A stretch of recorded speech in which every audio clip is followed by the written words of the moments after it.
দস্যু রামচন্দ্রের রত্নাকর দস্যু কে হয়েছে বাল্মীকি। তো মহাত্মা হয়েছে না, উনি ছিল কি দস্যু। আমরা তো এখানে কেউ দস্যু না। দস্যু কোন দস্যু মানে কি পরের সম্পদ লুণ্ঠন করে এবং অন্যকে মেরে ফেলতে কোনো দ্বিধা বোধ করেন না তার সম্পদটাকে নেওয়ার জন্য। আমরা এরকম অহরহ দেখি এই জগতে, এরকম আছে। কিন্তু এখানে যারা আছে এরকম এরকম আছে কোনো এরকম ব্যক্তিও মহাত্মা পরিণত হয়। কিভাবে হয়েছে আমাদেরকে যখন বুঝতে পেরেছি কার জন্য আমরা এসব করছি। তখন কে আসছিল? সাধু নারদ মুনি আসছিলেন। যখন এই পথে আসছিলেন জঙ্গলের পথে, তখন কি করেছে? সাধুকে ধরেছে। তো ভাবছে তার কাছে কিছু আছে এরকম। তখন জিজ্ঞাসা করছে তুমি কি করছো?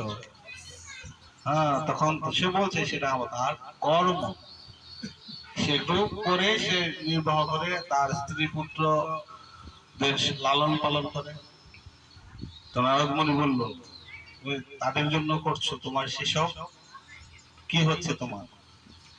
তোমার যে সকল কিছু করছো সেগুলো তো অন্যায়, সেগুলো পাপ। বলছে যে আমার সেটা আমরা কিভাবে চলবো?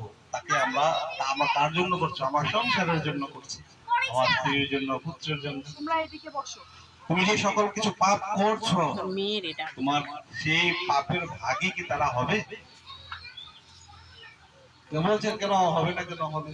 তাহলে তুমি জিজ্ঞেস করে আসো, দেখো নেই কিনা। তখন কি করেছিল? নারদ মুনিকে রেখে গেছিল, আর কি বেঁধে রেখে গেছিল না ছুটে যায়। ঠিক আছে, আমাকে বেঁধে রেখে যাও, দেখে আসো, শুনে আসো তোমার স্ত্রীর কাছে, তোমার সন্তানের কাছে। তখন গিয়েছিল যে এই সংসারের জন্য, সংসার লালন বরণ পোষণ করার জন্য সেই সব দস্যু ডাকাত খুন খারাপ এসব করেছে। তখন জিজ্ঞেস করেছিল আমি তো এসব এত সকল কষ্ট করে তোমাদের জন্য আমি এনেছি, তোমাদের ভরণ পোষণের জন্য, যে আমি এসব গুলো করেছি, তোমরা সেইটা তোমরা অংশীদার হবে না, ভাগ দিবেন না আমার অপরাধের পাপের? তখন বলছে না, আমরা কেন নেবো সেটা বাবের ভাগ, সে তোমার দায়িত্ব, তুমি আমার প্রতি, সেটা তুমি আমার দায়িত্ব নিয়েছে কিভাবে ভরণ পোষণ করবে, সেটা তোমার দায়িত্ব। কিন্তু তুমি যে পাপ করে আমার, সেটা তো আমরা গ্রহণ করবো না। সন্তানকে জিজ্ঞেস করছে, বাবার দায়িত্ব সন্তানকে লালন পালন করা, তা তো না, কেউ এরকম নিচ্ছে না। তখন যখন গিয়েছেন নারদ মুনির কাছে, তো কি করেছেন? তখন দেখছে না, তো কেউ নিচ্ছে না, তার বাপের দায় বাপ।